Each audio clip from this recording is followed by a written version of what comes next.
bienvenidos a todos nuevamente. Un gusto estar por aquí de vuelta después de este cortito descanso, pero necesario. Bueno, aquí estamos una vez más para retomar este espacio de charlas gratuitas. Como dije, un placer.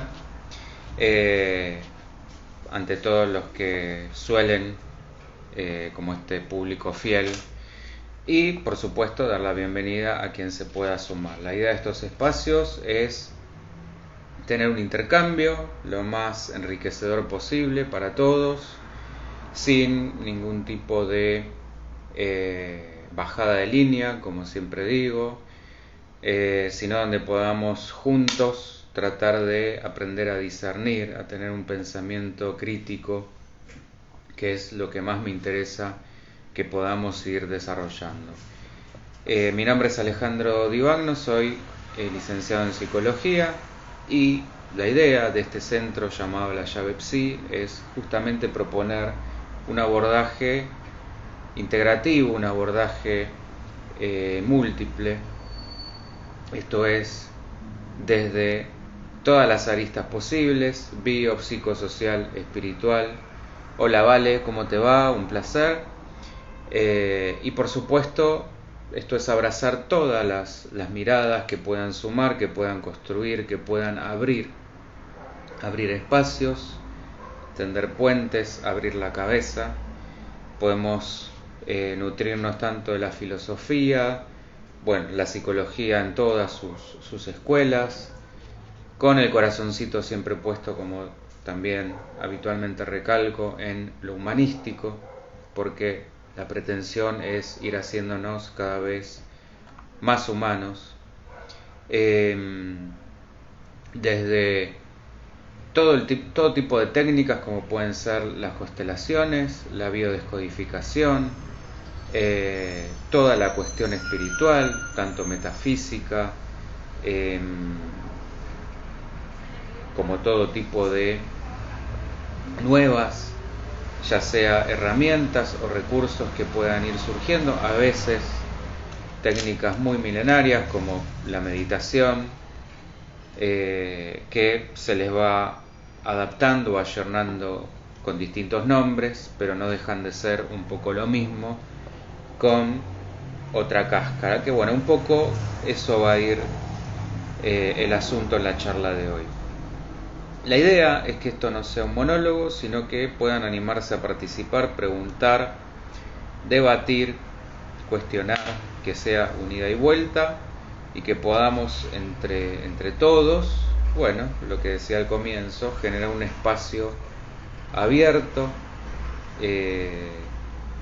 dinámico, fluido, y donde nos podamos llevar, no sé si respuestas, por ahí más preguntas que respuestas, pero sí algo que nos pueda servir. Esta es básicamente la premisa. Así que para eso y los invito a participar mediante los chats, ya sea por Facebook, por Instagram. Desde ahí es donde yo puedo ir tomando los comentarios y en base a eso vamos armando una dialéctica. Todos los lunes vamos a estar en este espacio, no solo con temas que pueden ser ya previamente anunciados, sino que también este año lo que me propuse es abordar la cuestión de mitos, por lo menos los más importantes, los más conocidos, los más interesantes, abordar casos también, los más conocidos, los más interesantes, los más ricos a la hora de desmenuzarlos. Bueno, y por supuesto no me quiero olvidar del ping-pong de preguntas y respuestas, donde el tema surge en el momento planteado por ustedes. Así que, bueno, esa va a ser, más todo lo que se pueda también ir sumando, habitualmente la dinámica de este espacio. Bueno, hoy lo que nos reúne es esta cuestión de las nuevas sexualidades, puesto en signo de pregunta a propósito, para justamente arrancar por ahí la charla de que empecemos a pensar si de verdad estamos hablando de nuevas sexualidades, y también porque en plural, que ahora lo vamos a ir comentando. Bien, como siempre pido, si alguien me puede saludar en Facebook, Instagram ya sé que sí, porque Vale ya me saludó, ya se unió, perdón, en Facebook, para saber si está saliendo bien la transmisión. Yo aparentemente veo que sí, pero para saber que me van a ir llegando más que nada los comentarios, que no me quiero perder nada. Bueno, entonces vamos a plantear de qué se trata esto, o por dónde va a ir el eje de la charla sobre este punto.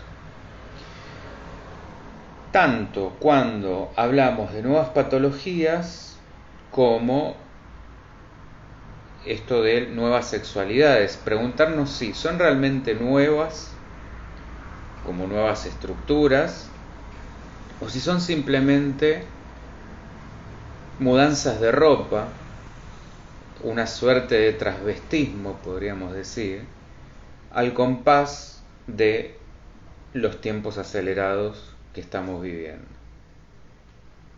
Bueno, como suele suceder, vamos a remitirnos al amigo Freud, origen y fundamento de toda la cuestión psicoanalítica, y a partir de ahí la derivación de todas las escuelas, pero la raíz inevitablemente la tenemos que buscar ahí.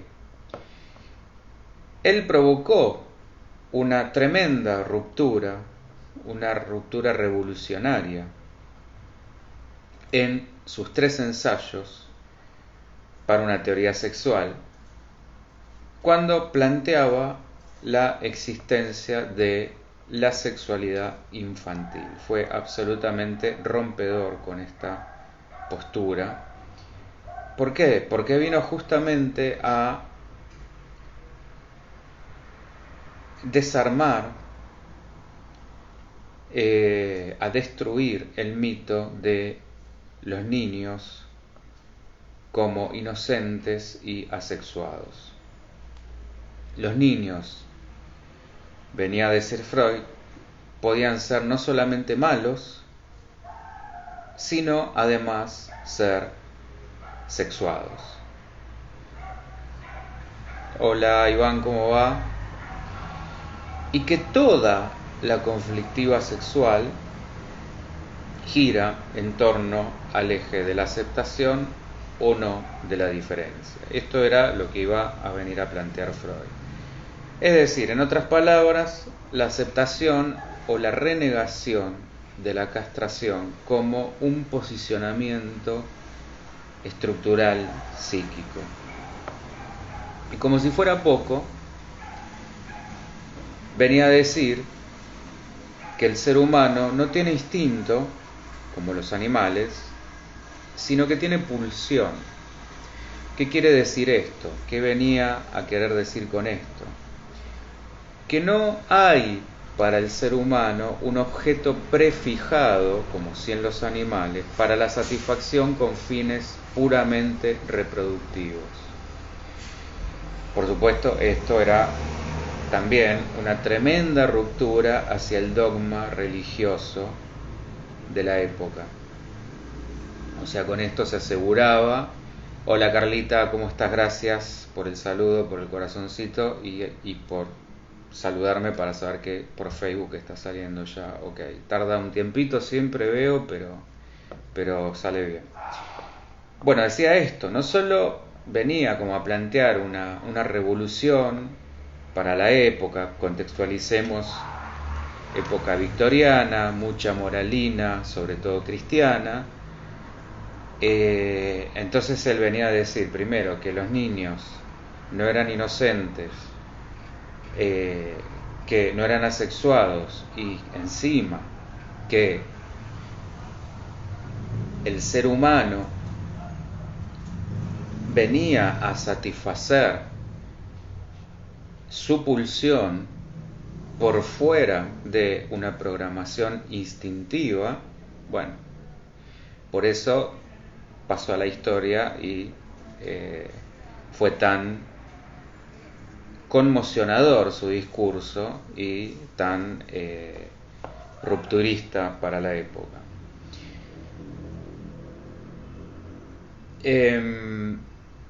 Que por supuesto que esto no solo sigue siendo vigente, esta cuestión justamente que decía de la pulsión por fuera de la cuestión reproductiva, sino que hoy quizás se ha llevado a la máxima expresión. Entonces hoy, por ende, no solo se nos ponen en juego estas cuestiones siempre actuales de intentar negar o tapar la falta, esta falta originaria, sino de otros aspectos que sugerirían la posibilidad de esto que venimos diciendo en las últimas charlas, la posibilidad de el todo, del absoluto, ese más allá de la ley y del principio de placer que llevaría hacia la patología. Ahora lo vamos a explicar un poco mejor igual. Pero en concreto estoy hablando de esta ilusión de negar la falta, de creernos completos, de creernos potencialmente cuasi dioses, de poder alcanzarlo todo, realizarlo todo, gozarlo todo, sin ningún tipo de límite. Y acuérdense siempre esto de nada en demasía, lo que decía el famoso oráculo de Delfos, que es por ahí la parte más olvidada, donde justamente se pintaban en esa época unos dioses bastante por fuera de la ley, bastante más allá de todo límite, como bastante, si queremos, humanizados en el peor sentido, en el sentido más pasional en estos aspectos, y que por ende no eran precisamente ejemplos o modelos a seguir. A ver, Iván, está buenísimo esto que también se sumen hombres de una buena vez que puedan empezar a tener voz en estos aspectos donde lamentablemente hasta ahora la mayoría siempre son mujeres. Bueno, justamente la gente se encoleriza cuando ven niños bailando reggaetón y hasta discriminan a los padres por dejarlos hacerlo. Sí, que también acá es real que si me voy para el otro lado, estamos viviendo tiempos también de una hipersexualización infantil, si lo llevamos al lado más patológico, pero donde entiendo el punto, que es justamente entender que los niños son seres sexuados y deseantes. Por supuesto que esto se interprete bien, no quiere decir por ello que todavía, por supuesto, no tienen la construcción psíquica, que ahora igual lo vamos a desarrollar más adelante en la charla, para poder comprender para qué tienen esos órganos, que por supuesto todavía tampoco están, no alcanzaron ese funcionamiento, pero más allá de esto, no quita que ya sean seres deseantes y sexuados, a su manera, como decía Freud, polimorfa, como pueden, sin aún tener la capacidad de la comprensión porque su aparato psíquico se está construyendo. Carlita, cuando el niño comienza a tener ego, claro, también, exactamente, un proceso en construcción en múltiples sentidos. Bien, bueno, esto es lo que pretendo yo con estas charlas, que se vaya generando este espacio de ida y vuelta para que no se haga solamente una suerte de clase, que no es la idea.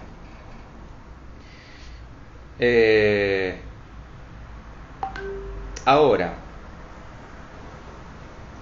el terreno de la sexualidad, diría Lacan, discípulo de Freud, tanto como la muerte, nos van a poner en contacto con ese plano de lo real.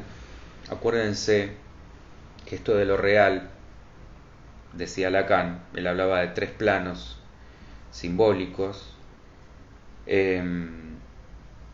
donde lo real viene a ser aquello que no podemos simbolizar, aquello que no podemos comprender, aquello que no podemos poner en palabras y que por supuesto tampoco podemos alcanzar ni saber. Por eso, todo intento que hagamos de normalizar o racionalizar la sexualidad humana, reduciéndola o simplificándola en el biologicismo, no tiene otro fin que el fracaso.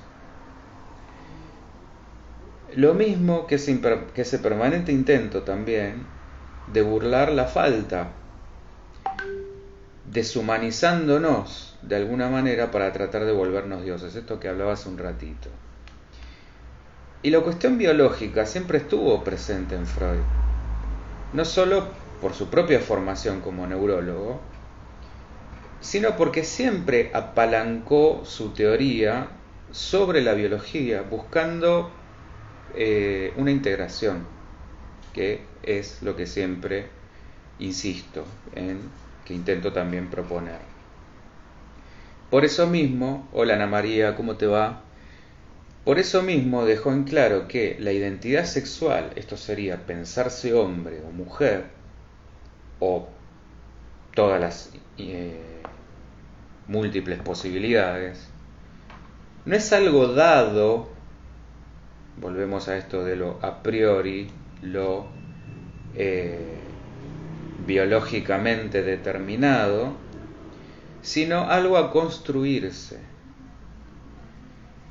Y como con cada cambio de época pareciera de alguna manera volver esta preguntita, es decir, cómo ser hombre o cómo ser mujer, o mejor dicho, cómo hacerse hombre o mujer, y cómo lograr encuentros que por definición nunca van a poder ser absolutos. Esta idea de alcanzar esos absolutos, es decir, yo soy un absoluto hombre, yo soy una absoluta mujer, imposible. Entonces, ¿a qué llamamos sexualidades contemporáneas?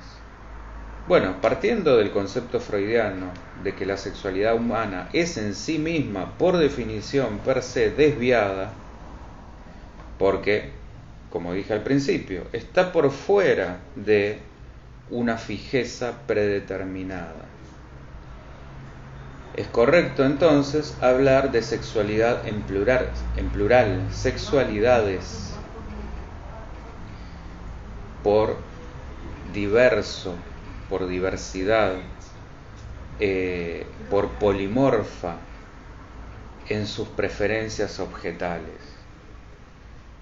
Hasta hace no mucho, las posibilidades parecían ser únicamente 2, esta cuestión binaria, una u otra.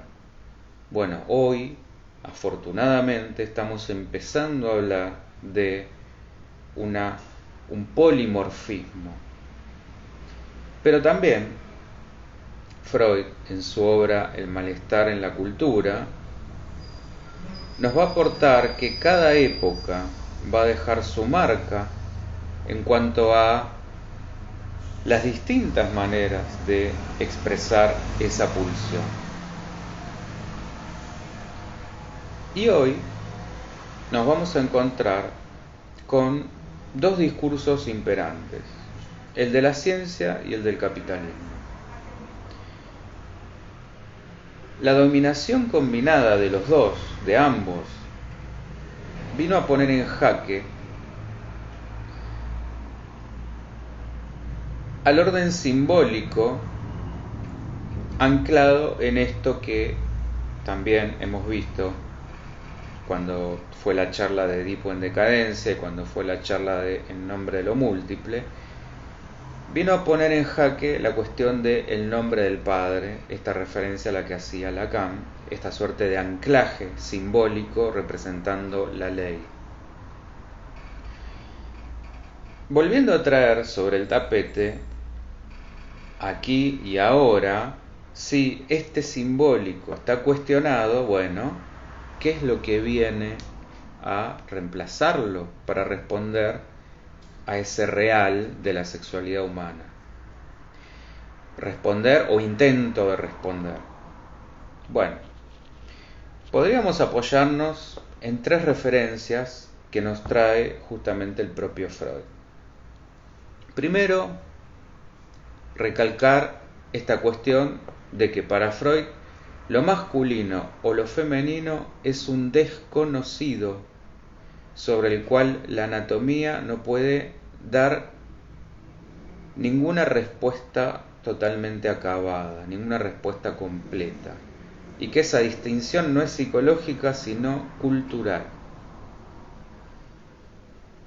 Segundo, que siguiendo la complejidad del punto anterior, es decir, que ni siquiera la elección de objeto exclusiva, hombre o mujer, no es lo obvio, esto que hablábamos. Lo que antes parecía que era lo normativo, lo que debía ser lo correcto, lo que, me voy a poner de vuelta en la cuestión, en el mandato religioso, lo que Dios mandaba, bueno, no. Freud viene a decir, no es necesariamente así. Y 3, que hilando con los 2 puntos anteriores, que podemos encontrar, va a decir Freud, 3 series de caracteres, uno somático, como el hermafroditismo, en el cuerpo físico, uno psíquico, que sería esta suerte de actitud masculina o femenina, y un tipo de elección de objeto, que también no necesariamente va a responder a que si, por ejemplo, un hombre muestra, vamos a decir, características, conductas o actitudes afeminadas, necesariamente su elección de objeto sea otro hombre, o que si una mujer muestra, por el contrario, actitudes, características o conductas masculinizadas, su elección de objeto sea otra mujer. Y todas las combinaciones posibles. Es decir, estos 3 componentes, va a decir Freud, pueden variar y pueden presentarse en cada sujeto en múltiples permutaciones. Fíjense, estamos hablando de la época de Freud, 1800, 1900 y pico, comienzos de siglo XX. Termina siendo con este discurso súper vigente o más actual que nunca. Aunque por supuesto que en su época no existían todas las nominaciones que hoy sí conocemos. Romina, bienvenida, el deber ser, exactamente. Entonces, Freud adopta de la biología una bisexualidad originaria. Y acá, si queremos, hasta lo podemos relacionar con el famoso mito de Platón de los dioses hermafroditas, o el origen de las almas gemelas. Pero no puede explicar lo que en cualquier sentido llamamos masculino o femenino, entre comillas. Sobre este punto, masculino o femenino, va a decir que son categorías que pertenecen tanto a lo biológico como a la cultura, y que se trata de un entramado lo bastante complejo y múltiple que no lo podemos llenar de sentido. Volvemos a esto de este ideal, esta pretensión del absolutismo, de entenderlo todo, de saberlo todo, de poder nominarlo todo, definirlo todo. Es más fácil, sí, porque sería más fácil, en otras épocas era más fácil decir sos esto o sos aquello. Bueno, bienvenidos a los tiempos complejos. Y que en última instancia esto de lo femenino masculino tampoco debe ser planteado como un problema que haya que solucionar. Este también es el punto esencial. Primero, que no es un problema, y después que no es algo que deba solucionarse, es decir, no nos va a facilitar la vida. Por ahí para algunos sí, para llenar algún que otro formulario, para hacer una suerte eh, de control, digamos, de información y de datos, con esta idea de siempre estar rotulando y encasillando, pero en cuanto a nuestra subjetividad, la verdad que no viene a solucionar nada. Al contrario, nos vuelve más chatos, más reducidos, más limitados. Ahora, el fenómeno con el que nos encontramos hoy, o uno de los tantos fenómenos, es que justamente se ve esta no coincidencia entre la construcción social y el estatus biológico, con todo lo que esto trae aparejado y que en algunos casos sigue todavía, aunque parezca mentira, trayendo confusiones entre lo que es el género, la identidad y la posición sexual.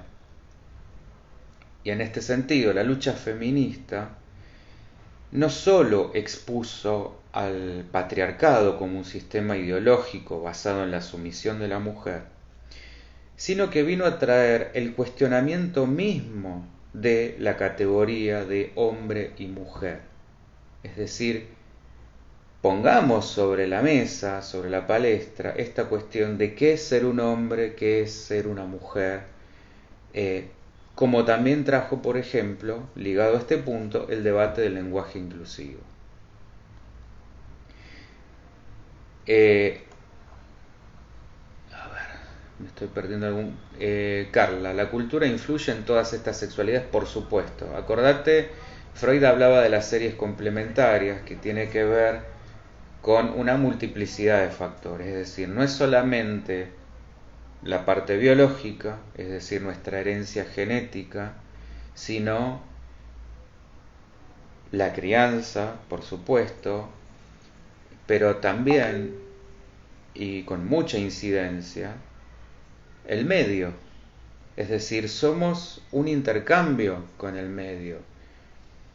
Uno vive influenciado por el medio. Entonces, en ese ida y vuelta, por supuesto que hay una influencia, y esto sería tonto desligarlo.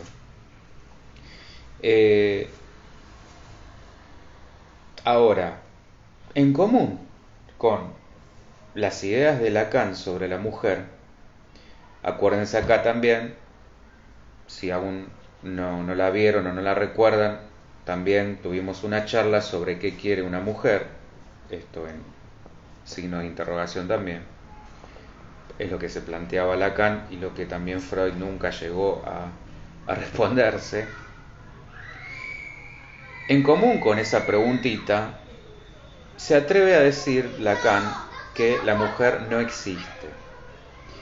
Esto sé que a primera lectura puede sonar hasta peyorativo, pero ¿a dónde apuntaba Lacan con esto? Porque no pasa por ahí.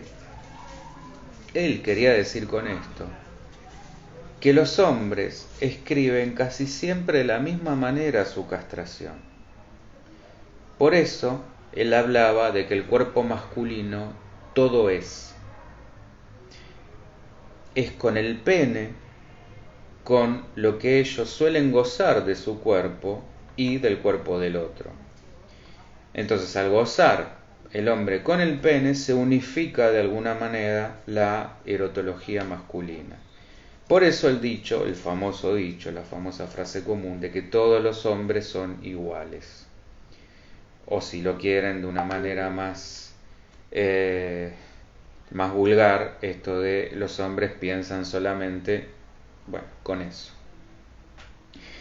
En cambio, a donde apuntaba Lacan con esta frase, es que una mujer escribe cada una su propia castración fálica sobre su cuerpo, cada una la suya propia.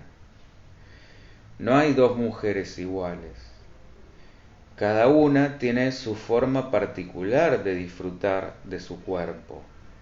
Y no solo disfruta con sus órganos, con su vagina o con su clítoris, sino que goza con ellos y goza además de otras partes de su cuerpo, de casi todo su cuerpo, de toda su piel. No se unifica acá como en el hombre la escritura erótica. Por eso, en oposición al hombre, Lacan va a decir, la mujer no toda es. El goce femenino está por fuera de la castración. Entonces, si relacionamos esto con la escritura, podemos pensar que, así como no existe mujer, no existe escritura femenina. Porque la mujer es una formación imaginaria, va a decir Lacan, es el síntoma del hombre. ¿Es correcto que el clítoris es un micropene? Sí, exacto, así es. O sea, interesante también esto, porque fíjense que, ya que hablábamos de la integración, bueno, de vuelta. Lo que para el hombre parece ser esta ilusión de absolutismo, en el sentido de que, bueno, es únicamente el pene, para la mujer no. Y el género es el indicador lingüístico de la oposición política entre los sexos. ¿A qué voy con esto? El género es usado en singular porque no hay dos géneros, sino uno. El femenino y el masculino no es un género, porque lo masculino no es lo masculino, sino lo general. Lo que hay, entonces, es lo general y lo femenino, o más bien, lo general y la marca del femenino. Entonces, fíjense cómo esto lo podemos ir relacionando en distintos planos. En otros aspectos, hoy también nos enfrentamos a un nuevo derecho, como el de la elección del propio sexo, ya sea uno, ambos, ninguno, o hasta inventar otro, donde el sujeto ya no aborda la cuestión desde la anatomía, sino desde su posición subjetiva, más allá de la diferencia anatómica. Y la psicología nos vino a demostrar que las tenemos que ver, y en esto vuelvo a lo que decía al comienzo con los niños, con qué hacemos cuando notamos que tenemos órganos sexuales. Y es justamente en ese proceso problemático, traumático, donde iremos de a poquito asumiendo una posición sexual. Y Lacan reafirmó lo real de la sexualidad, justamente recalcando que nadie la puede esquivar, queramos, no queramos, nos guste, no nos guste, siempre va a haber ahí esa parte de extrañeza, de cuerpo extraño, de incomprensible, de irreductible, ese conflicto entre el órgano y para qué sirve. Y que es a partir justamente de la función fálica que podemos encontrar de alguna manera una regulación a ese goce por fuera del cuerpo, una manera de servirnos, va a decir Lacan, de eso. Iván, realmente no se entiende el lesbianismo siendo que cuentan con elementos artificiales fálicos, el dildo, son entonces seres incompletos, ¿no?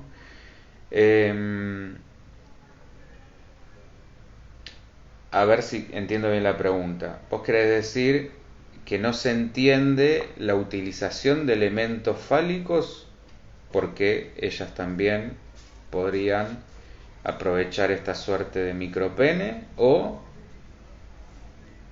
particularmente vos decís que no vendría como a tener sentido el lesbianismo? Son entonces seres incompletos. A ver, todos somos seres incompletos, Iván. Si partimos de este punto, todos venimos incompletos, no existe esta ilusión, justamente la completud es una ilusión, todos venimos en falta y muchos tratando de taparla, la niegan, la tratan de esquivar. Esto sería el más allá, justamente de que lo podemos llevar hacia el lado cuando vimos también la charla de las estructuras psíquicas. Esto sería justamente lo que entendemos por la perversión, cuando en la búsqueda del fetiche, ya sea a través de un objeto, a través de una determinada prenda, uno trata de sustituir esa falta.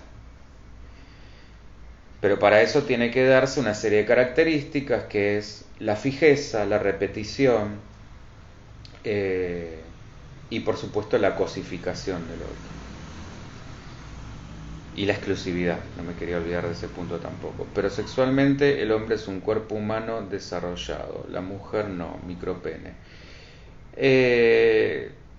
Bueno, esto es una posición también subjetiva tuya. ¿Qué podríamos entender por un cuerpo humano desarrollado? Si partimos de esta base de el hombre lo tiene, la mujer no, son diferentes. Porque si no nos estaríamos posicionando también en estos absolutos de, bueno, uno sí, el otro no. Es esto, es la diferencia. No quiere decir que uno por portar el falo sea más o mejor que el otro, y que la mujer por no tenerlo esté en inferioridad. O como decía Freud en la cuestión de la castración, esta idea de que algo hizo mal, entonces le fue cortado. Estas son construcciones simbólicas.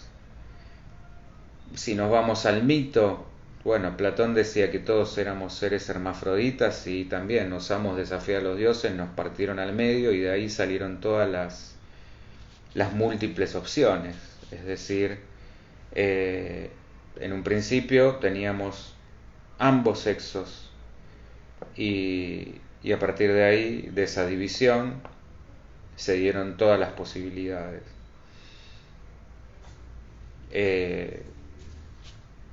Bueno, el tema es dónde nos paremos, porque si nos remitimos a la Biblia, que a partir de una costilla del hombre, y sí, estaríamos como, parecería que la mujer queda relegada a un plano accesorio, esto de para que el hombre no se sintiera solo.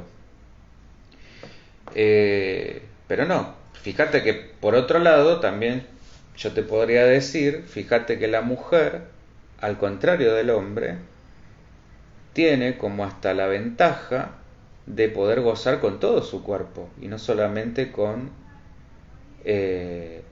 lo que decíamos antes, su vagina o su clítoris. La mujer goza con toda su piel, hasta con la escucha. El hombre en eso es como mucho más localizada la cuestión. La mujer es capaz de tener orgasmos múltiples. Entonces, y la mujer muchas veces a través de la sexualidad puede llegar hasta estados espirituales. Está bien, el hombre con una preparación también, pero históricamente, y hasta si querés justamente por el dominio del hombre, la mujer ha desarrollado esa capacidad porque no le ha quedado otra. Me refiero a la intuición, a la posibilidad de conectar más fácilmente con otros planos. De hecho, bueno, lo decía también al principio, ¿por qué siempre en este tipo de charlas, y si aparecen uno o dos hombres cada tanto, es como mucho, y no es cualquier hombre, son hombres con una cabeza abierta, justamente con estos temas como bastante trabajados? Bueno, tenemos que asumir los hombres que en ese punto nos han sacado quizás varios cuerpos. Eh, bueno, con todo esto que venimos hablando, ¿cómo pensar alguna de las formas de las sexualidades contemporáneas? La cuestión del género hoy. Hoy encontramos un entrecruzamiento entre el ser y el parecer, una fluidez, esto del género fluido, una fluidez en el género, un relativismo donde todo puede ser posible en ese mix entre masculino y femenino, y que, como dije antes, no necesariamente se relaciona con la elección de objeto. Un hombre con pollera no necesariamente quiere decir que sea homosexual. Así como, si hablamos de estereotipos, el típico, no sé, el macho tampoco quiere decir que sea heterosexual. Entonces, el género, ¿qué sería si lo tuviéramos que, en pocas palabras, definir? Es la construcción psicosocial, acá fíjate Carla, también en respuesta a tu pregunta, de lo femenino y lo masculino. Y por otra parte, ha sido conceptualizado como elemento estructurador, ni más ni menos, de un conjunto de relaciones sociales, que son las relaciones de género, que van a determinar las interacciones de los seres humanos en tanto personas sexuadas.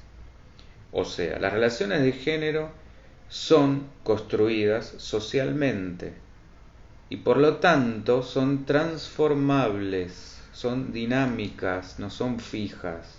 De vuelta, tampoco son fijas.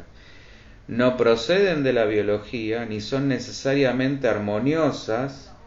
Yo diría que al contrario, pueden ser, como lo vienen siendo, de oposición y de conflicto. Iván, bueno, te quedaste con esta cuestión. Podríamos también decir que el pene es una desproporción de su clítoris, habiéndose agrandado, y todo el gozo se canaliza por ahí, a diferencia de la mujer que goza con todo su cuerpo. Bueno, ves ahí, lo pudiste ver desde la otra perspectiva, es una forma de verlo. Sí, pues según donde te pares, no sé si querés en un radicalismo femenino, uno podría decir esto, el pene es como un clítoris deformado, o en un radicalismo masculino, el clítoris es un pene disminuido, ni lo uno ni lo otro, distintos. Y desde la perspectiva psicológica, el género es una categoría en la que se van a articular tres elementos básicos. La asignación de género, que esto es cuando al momento del nacimiento justamente se asigna a partir de ¿qué? De la experiencia externa de los genitales. La identidad de género, que esto es el esquema ideoafectivo más primario, consciente o inconsciente, de la pertenencia a un sexo y no al otro, más o menos a la misma edad en que adquirimos el lenguaje, esto sería entre los 2 y 3 años, y va a ser anterior al conocimiento de la diferencia anatómica entre los sexos. La identidad de género refleja un sentido profundo y experimentado del propio género de la persona. Cuando decimos cisgénero, es justamente para describir a personas cuya autopercepción coincide con el que se les asignó al nacer. Y la identidad de género no es lo mismo que la orientación sexual o las características sexuales. Esto yo lo enmarcaría en negrita y lo recontra subrayaría, porque aunque parezca para muchos esto hoy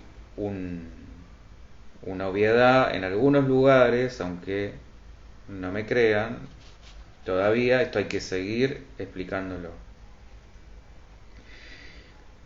Expresión de género, esto sería el tercer aspecto. Bueno, la forma en que manifestamos nuestro género a través de nuestro comportamiento y nuestra apariencia. Puede ser masculina, femenina, andrógina o cualquier combinación de las tres. Para muchas personas, la expresión se va a ajustar a las ideas que la sociedad considera apropiadas para su género, mientras que para otras no. Y acá es donde surge el conflicto. Entonces, la expresión de género de una persona no siempre va a estar vinculada con su sexo biológico, su identidad de género o su orientación sexual.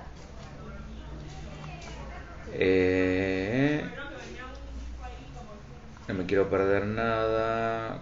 Carla, si hay placer con amor, no es necesario los fetiches. Exacto. A ver, el tema del fetiche en sí no trae nada. Una cosa que acá de vuelta traigo el tema de aquella charla.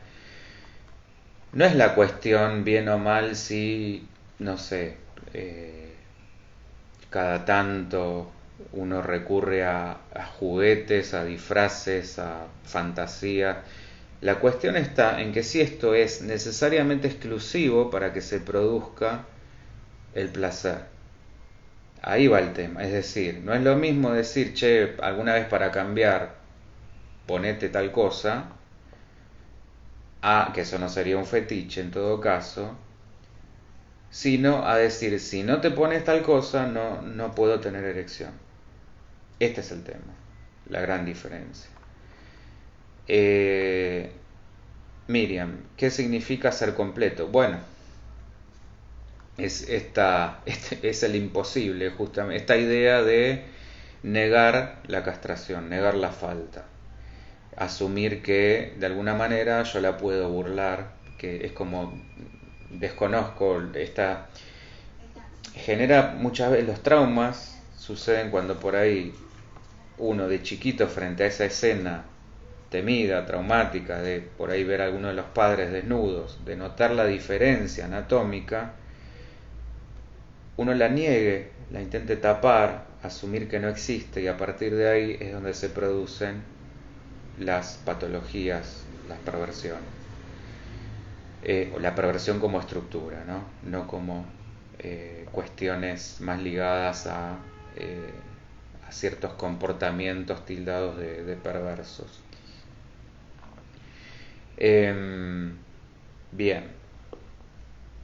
Y el rol de género va a ser el conjunto de deberes, aprobaciones, prohibiciones y expectativas acerca de los comportamientos sociales apropiados para las personas que tengan un sexo determinado.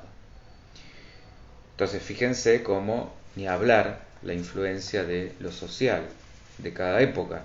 No es lo mismo un contexto actual en un determinado país, como puede ser Argentina, que un contexto pasado o actual en culturas musulmanas, por ejemplo, donde esto creo que ni siquiera puede mencionarse.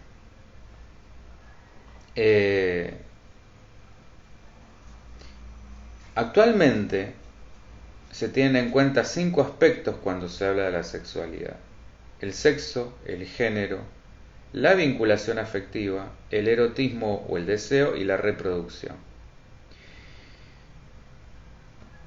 Esto que yo decía, o a colación de esto que estamos hablando, lo podemos ver cuando alguien se presenta diciendo su orientación sexual como si la persona antepusiera una sexualidad que se debe aclarar y que la define.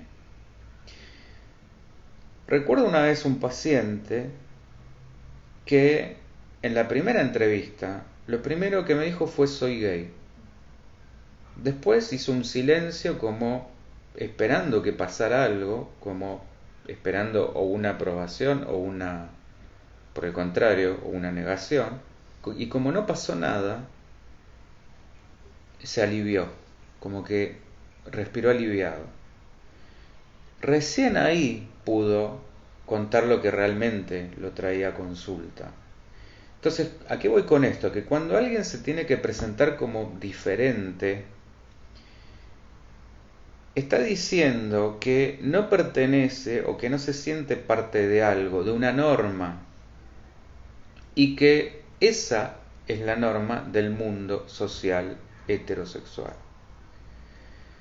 No es lo mismo, todavía no sigue siendo lo mismo para una pareja heterosexual andar de la mano en la calle que para una pareja gay, por ejemplo, entre otras cosas.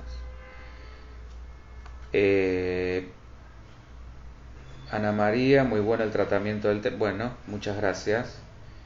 Miriam, todos condicionados según quien los mira. Sí, y sumarle nuestros propios condicionamientos, cómo nos miramos nosotros, para complicarla todavía más. Porque la forma en que nos vayamos a mirar también es la forma en que nos miraron o no nos miraron.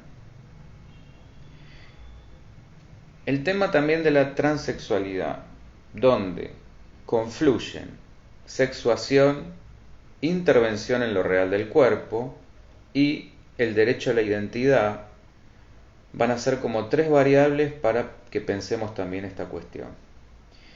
Iván, la soltura de género solo llega cuando no hay influencia religiosa. Sí, totalmente.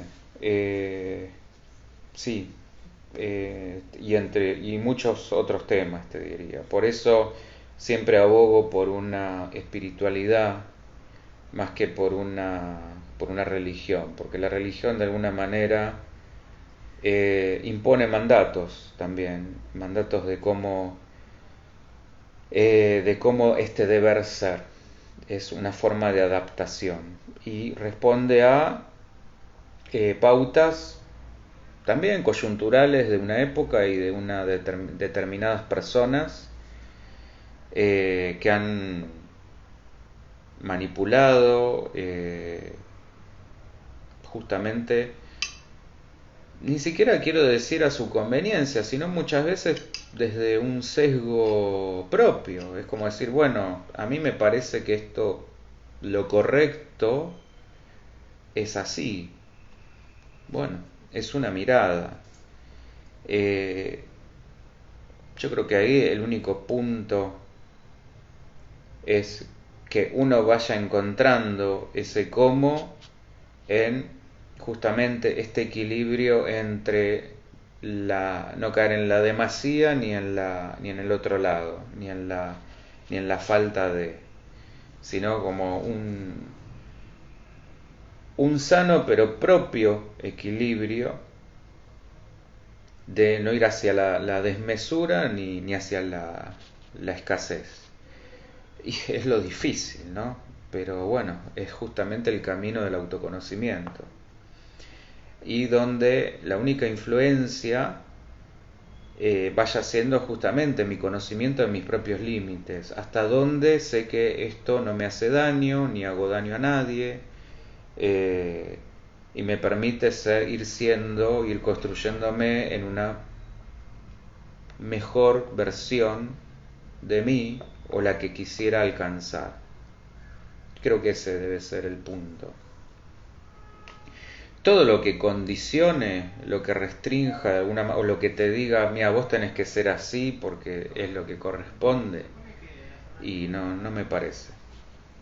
Es como si yo acá les dijera también, bueno, esto tiene que ser así porque es lo que está bien y esto no porque lo que está mal. Bueno, podrá ser, es una opinión. Ahora, no tiene nada que ver con una idea justamente de que cada uno pueda ir desarrollando ese difícil camino de encontrarse y cómo resuena todo esto frente al otro. Carla, el equilibrio se encuentra sin seguir a la manada. Exactamente, sí. Bueno, bienvenida Mónica. esto que estaba diciendo la transexualidad, donde vamos a encontrar tres aspectos: sexuación, intervención en lo real del cuerpo y el derecho a la identidad.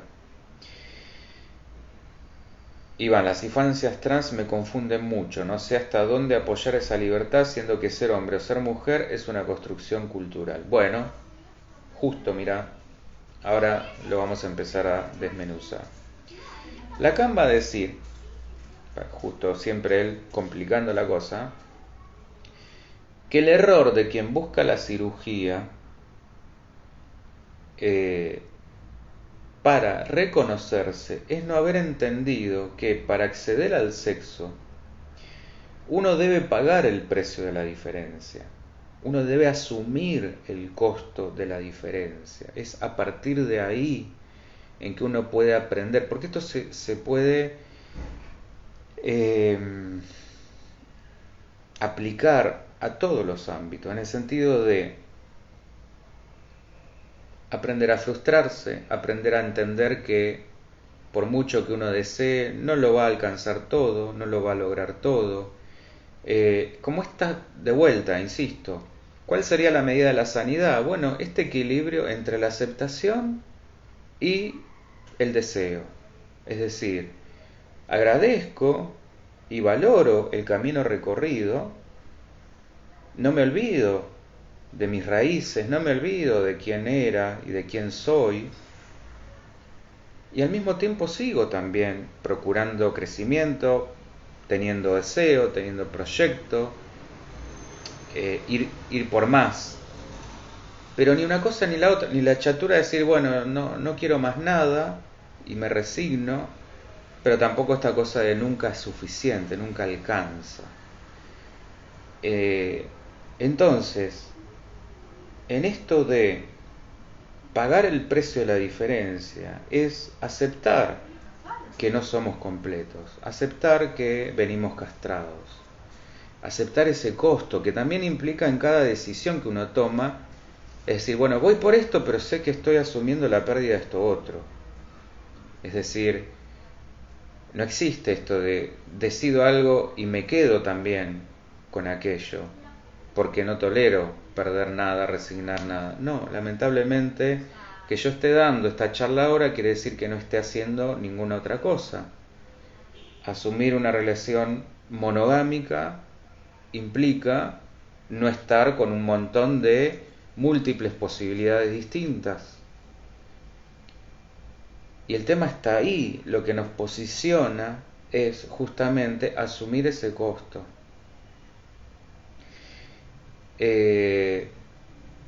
Entonces, acá pareciera ser que es un error del que tendría que se lo tendría que sacar de encima. Hablo justamente de que el transexual que apunta a la intervención en el cuerpo como forma de reconocerse, no es que no quiere el órgano como tal,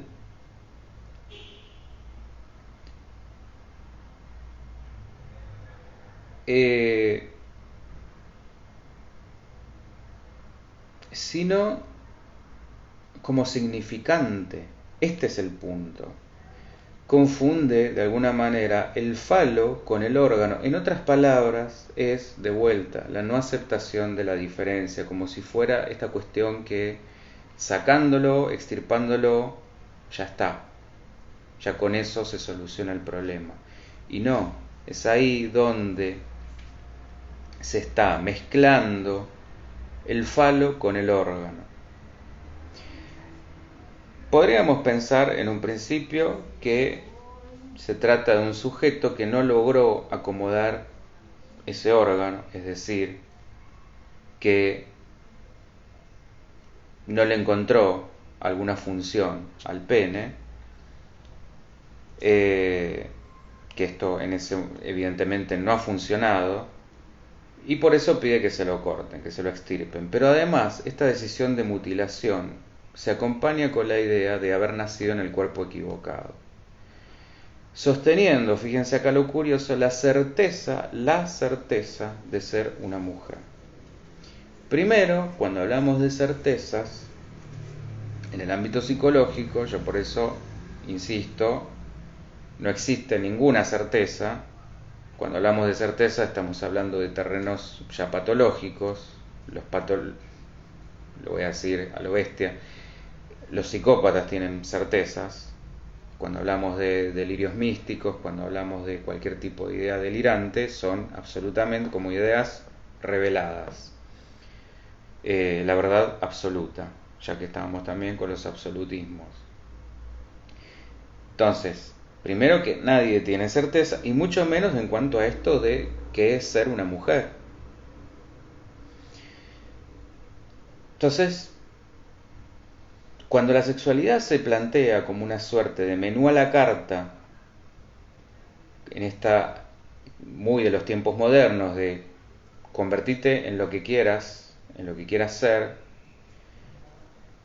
con el aval del mercado, y en esto de empujar un goce sin límites, bueno, hay que ir a ver caso por caso para no caer en generalizaciones que pueden ser prejuiciosas, es decir, en otras palabras, no acomodarnos ni del lugar del todo vale o desde la condena estigmatizante o patológica. ¿Hasta dónde apoyar esa libertad con esto que vos decías, Iván? Bueno, justamente en entender que la mutilación del órgano no es que te va a convertir mágicamente en mujer. Que es que acá la confusión está en esta idea de asociar el falo a hombre, cuando el falo es esta cuestión simbólica. Cuando Freud hablaba de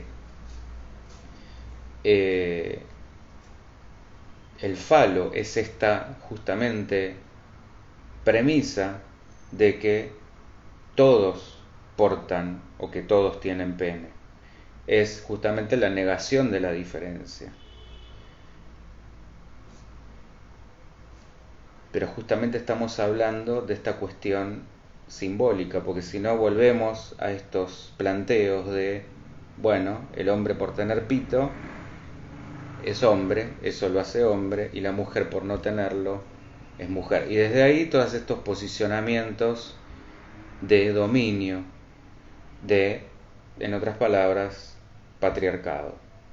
Acá va la cultura, la cuestión, perdón el fallido. Hola Ana María, ¿cómo te va? ¿Haces la diferencia entre la certeza psicopática y la psicótica? Eh, a ver, cuando hablamos de una cosa estamos hablando de estructuras. Que pueden aplicarse, por supuesto, a ambas. Es decir, yo me refería a lo que habitualmente conocemos como psicópata. Estaríamos hablando de una estructura perversa. Distinto es si estamos hablando de una psicosis, que esto ya tiene que ver con lo que vos decís, la patología. Es decir, una persona con esquizofrenia o con algún tema de delirios o alucinaciones, no necesariamente tiene por qué ser una persona como habitualmente se la representa, entre comillas, mala, por hacer daño a un otro, que es ahí donde entraría el perverso. No sé si se entiende. De todas maneras, cuando yo hablo de certeza, me refiero a ese tipo de ideas que son totalmente indiscutibles, es decir, no hay posibilidad de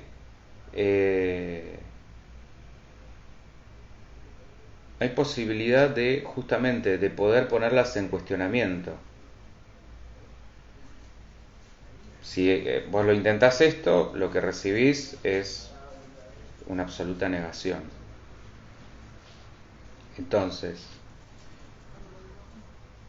un brote psicótico pueden tener, te diría, puede tenerlo cualquiera, y eso no te hace necesariamente un psicópata. Ahora, si estamos hablando de una psicopatía, estamos hablando justamente de lo que decía antes, cuando hay conductas que tienen que ver con la exclusividad, la repetición, la fijeza y la cosificación de un otro. Es decir, el famoso narcisista, por ejemplo, que hoy está tan en boga, es esta cuestión de no importa el medio para obtener su fin. No le interesa si para llegar a donde quiere llegar, ya sea una relación sexual, ya que estamos con este tema, o un puesto en una empresa, o cualquier sea su objetivo, si te tiene que sacar del camino, te saca. A esto voy. Que es muy diferente de plantear una situación, no sé, de un esquizofrénico, donde ahí estamos hablando de psicosis, donde hay presentes delirios, alucinaciones, pero ya tiene que ver con cuestiones más de carga genética, muy probablemente, junto con algún trauma vivenciado, con lo cual hace una suerte de escisión de la realidad. Pero estamos hablando de terrenos que a veces coinciden, pero no necesariamente. ¿Está? Pero que más o menos se haya entendido. Que esto también lo pueden volver a ver en la charla que dimos sobre las estructuras psíquicas, cuando hablábamos de las tres famosas estructuras: neurosis, perversión y psicosis. Bueno, justamente ahí es donde tenés la diferencia. El perverso, que vendría a ser el psicópata, Freud decía que es el negativo o el otro lado del neurótico. Es decir, el perverso lleva al acto lo que el neurótico logra reprimir. El psicótico, en realidad, nunca tuvo ni siquiera, bueno, esto es interesante, está bueno que lo hayas traído, Ana, porque esto que decía en esa charla, el neurótico aceptó de alguna manera la falta, la castración. El perverso, donde entraría el psicópata, la burla, la niega, sería representado por ejemplo en el fetichista. Bueno, el caso Dahmer, vean esa serie, ahí lo tienen perfectamente representado. Y el psicótico directamente nunca esto lo logró simbolizar, ni siquiera no estuvo ni siquiera como opción. Fue directamente, hizo una evasión de la realidad. Hay directamente una ruptura. Por eso, por ejemplo, las múltiples personalidades. Carla, no hay certeza, solo hay un sinsentido para explorar. Exactamente. Bien.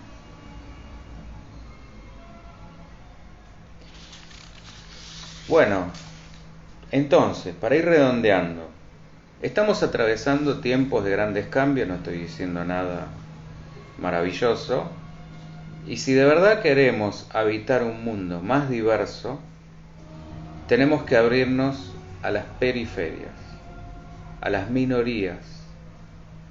La sexualidad actual tiende progresivamente a desprenderse de esa representación en la que fue recluida, a presentarse como puramente pulsional y a manifestarse en toda la dimensión de su diversidad y poliformismo.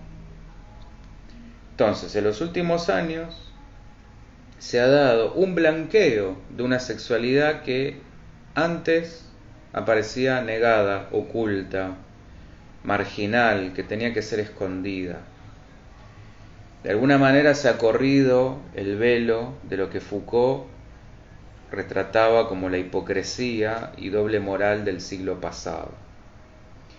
Inevitablemente caemos de vuelta en esto que hablábamos de el Edipo en decadencia, si en la validez actual de la centralidad o no del Edipo. Y en este punto se me hace interesante empezar a plantearnos la cuestión, no ya en términos binarios, en esto de padre rivalizado o idealizado, masculino o femenino, hombre mujer y todas las que a partir de estas cuestiones deriven, sino que empecemos a pensar una tercera posibilidad donde los opuestos se integran a modo de Jung, donde la identificación con un género no invalida al otro y lo masculino o femenino puede dar lugar a una coexistencia con la diversidad,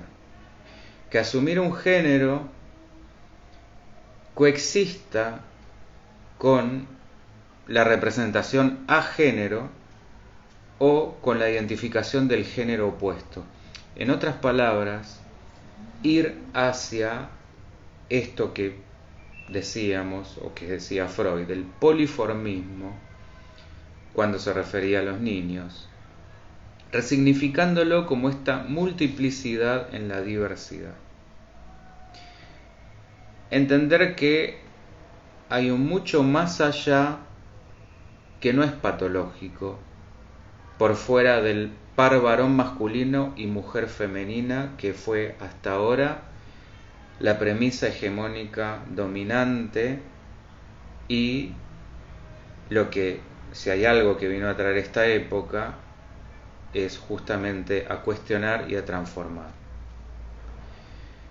Entonces, vuelvo a recalcar esta cuestión, que no es que el Edipo haya perdido vigencia o esté obsoleto, sino que lo podamos resignificar, lo podamos reconvertir, corriéndonos de esta triangulación mamá, papá, hijo o hija, como parte de una heteronormatividad patriarcal. Acá está la cuestión. No ha perdido su vigencia, sino que han cambiado las formas, los ropajes. Ya no hablamos de una mamá, papá, hombre, mujer, masculino, femenino. Esto es el tema. ¿Estamos? ¿Quedó algo boyando? ¿Preguntas, dudas?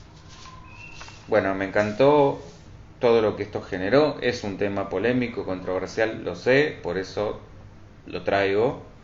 La idea es justamente meternos con este tipo de temas, más que nada cuando hablaba esto de lo real que planteaba Lacan, son los grandes temas: la sexualidad, la muerte, el deseo, todo aquello de lo que no se habla, el amor, y que justamente por eso provocan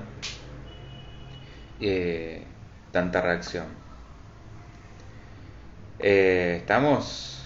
Bueno, ha sido un placer.